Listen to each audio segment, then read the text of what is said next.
Bonjour à tous, ici Vincent Wallet des Trois Maisons de La Petite Monnaie. Aujourd'hui, on va faire un tutoriel sur comment ajouter un mode de paiement pour prendre en compte les transactions de petite monnaie virtuelles.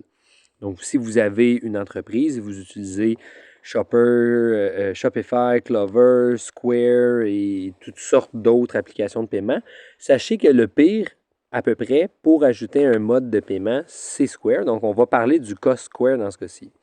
Dans le cas de Shopify et Clover, vous avez juste à aller dans vos paramètres, ajouter un type de paiement, vous marquez petite monnaie virtuelle, pif pouf, il est enregistré et vous avez toujours cette option-là à chaque transaction. Mais Square ne le propose pas.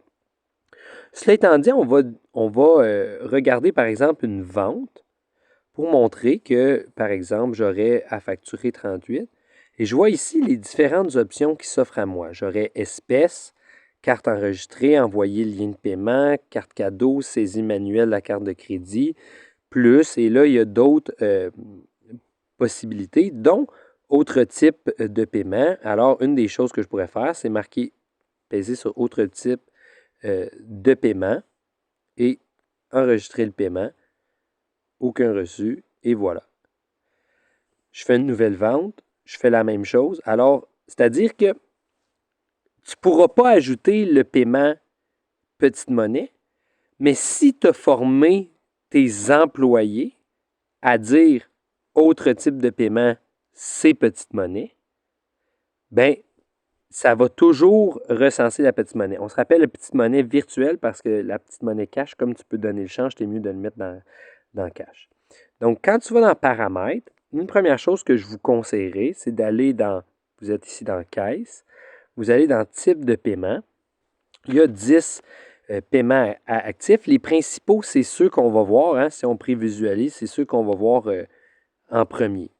Donc, espèce, si vous l'utilisez, vous le gardez. Carte enregistrée, je ne vous le conseille pas nécessairement.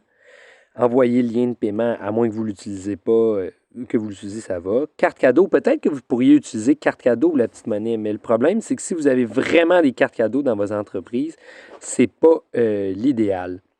Donc, saisie manuelle de la carte de crédit, peut-être que ça, vous l'utilisez.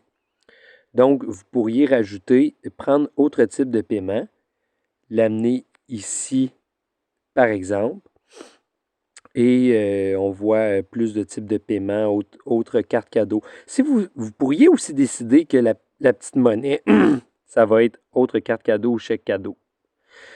Dans les faits, vous en choisissez un. L'important, c'est juste de bien former votre staff que c'est là-dedans qu'on va tenir compte des petites monnaies virtuelles. C'est ça qui va me les comptabiliser. Donc, une fois, j'étais allé dans une entreprise, puis il y avait une caisse, c'était une bannière, on ne la nommera pas, mais il y avait une caisse. Puis, dans leur caisse, il y avait aussi la possibilité d'utiliser autre type de paiement. La personne qui était au comptoir a travaillé là depuis, exemple, 10 ans. Puis j'ai dit, est-ce que tu as déjà mis un paiement dans autre type de paiement?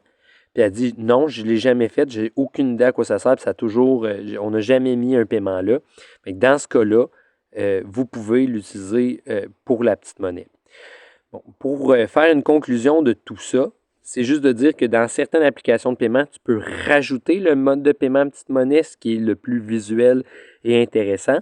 Mais dans d'autres types de solutions de paiement, comme Square par exemple, ou comme d'autres, il y a toujours certains types de paiements qui sont offerts à vous que probablement que vous n'utilisez jamais. Donc, dans cette optique-là, vous n'avez qu'à prendre une des types de paiement, comme des chèques, des cartes cadeaux, deuxième type de carte cadeau, autre type de paiement, des genres de choses comme ça. Vous en choisissez un que vous dites, lui, ça va être la petite monnaie virtuelle, et voilà. Ensuite, vous formez votre caisse, puis si par exemple, nous, on a dit que c'était autre type de paiement, tu mets ton article, la personne a décidé de payer, je fais autre type de paiement, enregistrer le paiement, pif pouf, c'est fait. Et à la fin, quand je vais aller regarder mon rapport, je vais avoir X nombre d'argent qui est passé par Interac, tant par crédit, tant par chèque, tant par comptant. Et ils vont me dire, maintenant, exemple, tu as vendu 277 dans autre type de paiement.